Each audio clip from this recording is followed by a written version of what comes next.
اپنا مائک آن کر کے کوشچن کریں. جی السلام علیکم. جی وعلیکم السلام حمزہ, کیری آن, بسم اللہ. جی سر جی, میرا کوشچن یہ تھا کہ کیا اوریہ مقبول جان ایل انفارمڈ ہیں یا نائیو ہیں, یا وہ ڈیلیبریٹلی ایک ڈفرینٹ پرسپیکٹو دے رہے ہیں, کیونکہ پہلے تو وہ آپ کے ساتھ بھی شوز کرتے رہے ہیں, ان کا پرسپیکٹو سٹارٹ سے کیا یہی تھا؟ اور سر وہ اگر ایل انفارمڈ ہیں تو ان تک کیسے اصلاح کلیئرٹی کے ساتھ کی جائے, اور اگر ڈیلیبریٹلی ڈس انفارمیشن پروپوگیٹ کر رہے ہیں تو ان کی سٹرنگز کہاں اٹیچ ہو رہی ہیں؟ دیکھیے میں بہت زیادہ کومنٹ اوریا کی ذات پہ نہیں کرنا چاہتا. ہم نے خود اوریا کو بہت زیادہ پروموٹ کیا, ان کی ہم نے ساری, جیسے کہا کہ سالوں سے وہ وہی نیریٹو لے کے چلتے رہے غزوہ ہند کے حوالے سے, کہ جو ہمارا نیریٹو تھا اچانک انہوں نے یو ٹرن لیا ہے, وچ از سرپرائزنگ فار ایوری ون. لیکن ٹی ٹی پی کے معاملے, میرا سب سے پہلا اختلاف ان کے ساتھ ٹی ٹی پی کے معاملے پر ہوا تھا. وہ جب تحریک طالبان کو خوارج کہنے کے بجائے مجاہدین سمجھتے رہے, اور میڈیا پہ, ٹیلی ویژن پروگراموں پہ میرا ان کے ساتھ تصادم ہوا اس بات پہ کہ جب میں ان کو خوارج اور جہنم کے کتے کہتا تھا اور وہ ان کو مجاہدین کہتے تھے, وہیں سے مجھے تھا کہ ڈاؤٹ کہ یہ کوئی سیریس پرابلم آنے والی ہے یہاں پر, کہ ان کا تھاٹ پروسیس جو ہے وہ ٹوسٹڈ ہے. وہی لائن لیتے ہیں یہ جو ٹی ٹی پی والے لیتے ہیں.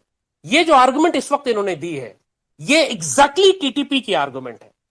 ٹی ٹی پی والے کہتے ہیں کہ ہم یعنی خوارج جہنم کے کتے یہ غزوہ ہند کے مجاہد ہیں, یہ غزوہ ہند لڑیں گے اور یہ جا کے کشمیر آزاد کرائیں گے اور یہ انڈیا سے لڑیں گے, اور پاکستان آرمی جو ہے یہ تو کافر آرمی ہے نعوذ باللہ اور اس کا کوئی رول نہیں ہے.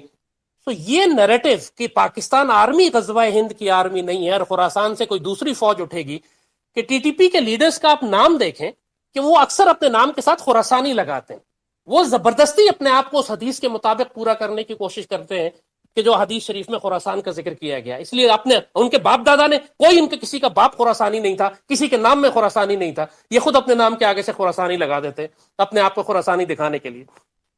تو یہاں, اور ٹی ٹی پی نے پھر اس کے بعد جب پاکستان سے گورنمنٹ سے نیگوسیشنز ہو رہے تھے, اس وقت ٹی ٹی پی نے ایک نام دیا تھا کہ جی ہماری جانب سے اوریہ مقبول جان حکومت پاکستان کے ساتھ مذاکرات کریں گے. یہ ریڈ فلیگ تھا میرے لیے, it was a total red flag کہ ٹی ٹی پی نے ان کا نام کیوں دیا ہے. انہوں نے خود معذرت کر لی تھی, ظاہر نہیں کیا تھا, کر نہیں سکتے تھے, مگر as I said there are some serious problems. تو I don't want to go more into it, but I would strongly suggest کہ یہ جو نیریٹو, آپ ہر ایک اپنا نصیب ہے, اپنی مرضی ہے, آپ میں سے جو ان پر ایمان لانا چاہتے ہیں ضرور ایمان لے آئیے, لیکن جیسے ہم نے کہا کہ جو کچھ ہونے جا رہا ہے, جو جیو پالیٹکس ہے, جو انڈیا کے ساتھ تصادم اور جنگ ہے, وہ ہماری ہونی ہے. غزوہ ہند ہمارے نصیب میں, باقی کوئی شک ڈال کے ڈائلیوٹ کرنا چاہتا ہے وہ اس کا نصیب ہے. غزوہ ہند جیسے میں نے کہا کہ صرف بھارت پہ قبضے کی جنگ نہیں ہوگی, اسلام کا پرچم لہرانے کی جنگ نہیں ہوگی, پاکستان کے اندر بھی صفائی اور صفایا کرنے کی جنگ ہوگی. وقت آئے گا سب کو نظر آ جائے گا. فار دا ٹائم بینگ اس سے زیادہ مجھے کچھ کہنے کی ضرورت نہیں. جزاک اللہ خیر. جی نیکسٹ. ٹھیک ہے حمزہ, آپ اپنے مائک اپنا بند رکھنا ہے. I will move to another question. Saeed آپ کا میں کوشچن لے رہا ہوں, اس کے بعد میں باقی کا لوں گا. سعید مبشر, آپ کا مائک میں نے آن کیا ہے, اب آپ اپنا انمیوٹ کر کے کوشچن کر سکتے ہیں.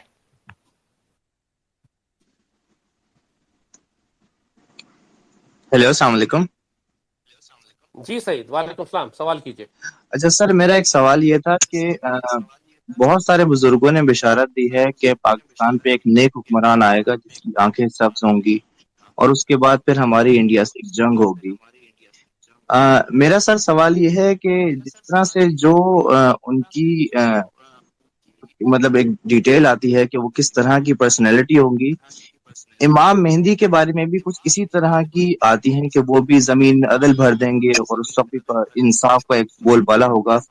تو کہ جو پاکستان میں جو غزوہ ہند لڑی جائے گی, یہ امام مہدی وہی شخص ہیں جو اس وقت مطلب انتظار کیا جا رہا ہے کہ ایک وہ سید ہوں گے اور غزوہ ہند کو لیڈ کریں گے, یہ ایک ہی پرسنالٹی ہیں یا الگ الگ ہیں؟ دیکھیں مبشر, سیدی رسول اللہ نے بہت سارے راز رکھے ہیں امام مہدی کے حوالے سے, بہت سی باتیں بتائی بھی ہیں لیکن راز بھی رکھے ہیں. اسی وجہ سے پوری امت کے اندر اختلاف بھی اتنا زیادہ ہے, اسی لیے لوگ اسپیکولیٹ کرتے ہیں, اسی لیے لوگ ڈاؤٹ کرتے ہیں.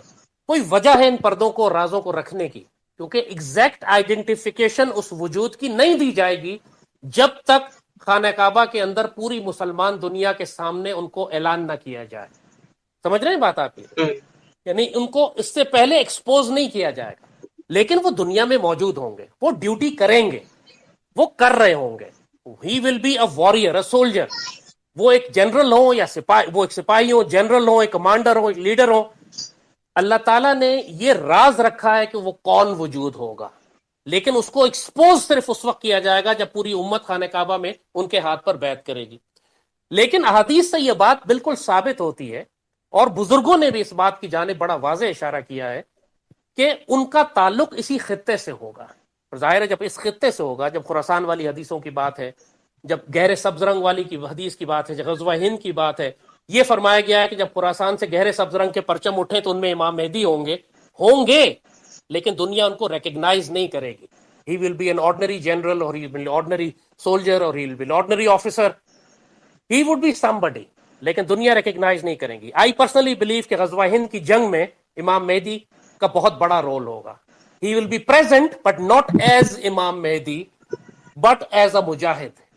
And it could be anyone, nobody can recognise ہم جب تک اللہ نہ چاہے، اور اللہ اس وقت چاہے گا جب خانہ کعبہ میں سب کے سامنے ان کی بیعت ہوگی. تو